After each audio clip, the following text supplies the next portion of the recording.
Dahil ayaw sabihin ni Mayor yung mga presyo ng kambing niya dito, ako na lang mag-i-estimate. Ito daw yung pinakamahal na kambing ni Mayor. Tingin ko na sa mga ano to 3 to 5 million yung presyo nito. Pangiti si Mayor. Alam niyo ba mga katapang ano yung pinakarason kung bakit andito ako sa Manila? Hindi dahil sa basketball 3-on-3. Ang rason talaga bakit andito sa Manila dahil gusto kong mabisita ang kambingan ni Mayor Sumabat dito sa Ilocos Sur. So dito kami ngayon sa lugar ni Mayor Sumabat. Sobrang layo ng binyahe namin, nasa 6 hours. Pero walang problema kasi alam niyo na napahilig ako sa kambing ngayon. So titingin din sa mga kambing ni Mayor, baka meron tayong matipuhan at madali sa Cebu. Diba? Kasi napakaganda ng mga kambing ni Mayor dito mga katapang. Kasi yung mga kambing niya galing sa ibang bansa, yung mga breeder niya. So mga imported talaga. So tara. Dito pa lang sa entrance, makikita mo na yung mga kambing ni Mayor. Ano? So andun si Mayor. Tara. Ito pala si Mayor. Dito pala. Nice to meet you, Mayor. Hello. So may tanong nga ako, Mayor. Ano ba yung pinakamahal mong kambing, Mayor? Actually, pagdating sa kambing, lahat-lahat naman gusto ko sila. Tulad ng red na yan. Kano kaya yan? Ito nabili. Ang hirap kasi pagkasabihin yung presyo. Basta mahal. Basta mahal. Sige, confidential. Tayo ko na lang sabihin. Ganda rin daw si Daisy if you do. Anong breed to, Mayor? Itong Boer siya galing sa Boston School Manor Farm. Kay Sam Nut.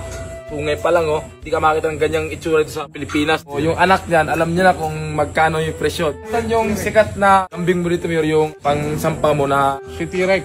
ito pala. Nakita nyo sa mga post, taba-taba niya. Ngayon, dinadayet namin siya pagka kasi magkasta ka dapat healthy. Imagine mo naman, kung masyadong mataba si T-Rex, mahirap masta yan. Buti kung tao, marunong yan. Marunong. Kaya naman kay Mayor, si Mayor talaga yung nagano sa atin ngayon. Sumisikat kasi yung dapol Hindi naman ibig sabihin na pagka dapol yun ang maganda. Tingnan mo pa rin yung body conformation.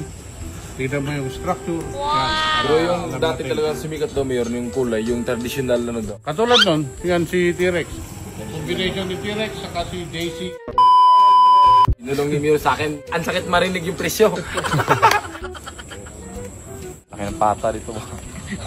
No? Ito si Macchiato, parang chocolate kasi. Wow! Ang nakanda kasi sa kambing mga katapang, sa isang taon, pwede silang manganak ng 2 beses. Di ba tama, Mayor? Yes. 2 beses isang taon, pwede silang manganak. The more nga mamahalin yung kambing mo, the more kang kikita. May bago pang anak ko. Wow! Sa Amerika, meron silang tinatawag na national show kung saan lahat ng mga magkakambing doon magkukumpit sila. Ito sa kanyang class, number 4 siya, entire the US. Pangalan niya si Black. So ito Unrivaled. Ito yung pang-show mo rin, pang-back mo na rin. Bukang-buo. Grabe, ang ganda Sa buto pa lang nakikita mo. Takpan mo lang yung itsura, sa buto pa lang masabi mo na imported yung kambing. Dito lang yan sa Ilocos Sur, Ang daming kambing ni Mayor dito. Anong tawag sa ganitong kulay, Mayor? Black Boer lang. Black Boer lang. Ito yung famous na si Into the Future. Ito siya. Tingnan mo ang sinasabi ko sa'yo. Tignan nyo kung gano'n kalaki yung hita, Mas malaki pa nga yung hita nyo kaysa hita ko, Dahil ayaw sabihin ni Mayor yung mga presyo ng kambing niya dito, ako na lang mag-i-estimate. Ito daw yung pinakamahal na kambing ni Mayor. Tingin ko na sa mga 3 to 5 million yung presyo nito. Napangiti si Mayor, Wow! Lagay ko na lang kayo dito. Gift ko na lang sa'yo. Gift ko na lang sa'yo.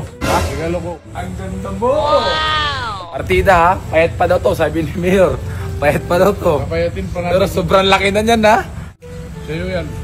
Sa'yo yan. Kaibigan naman na tayo. Hindi akong pinapagamit yan. Isalpak ko siya dyan. Binidyo ng video to, Sinabi na ni Mayor, Ipapasampa niya daw yun sa pinakamaganda niyang back. Hindi niya pinapagamit yan sa iba. Para sa sa'yo. atin lang. Worth it yung papunta natin sa Ilocos Sur. Ayan, ito yung kambing natin ngayon mga katapang. Soon, pupunta na sa Cebu. Magiging Bisaya na to. Papasampak ko to dito. Magandang lahi yan. Goat sa NBA.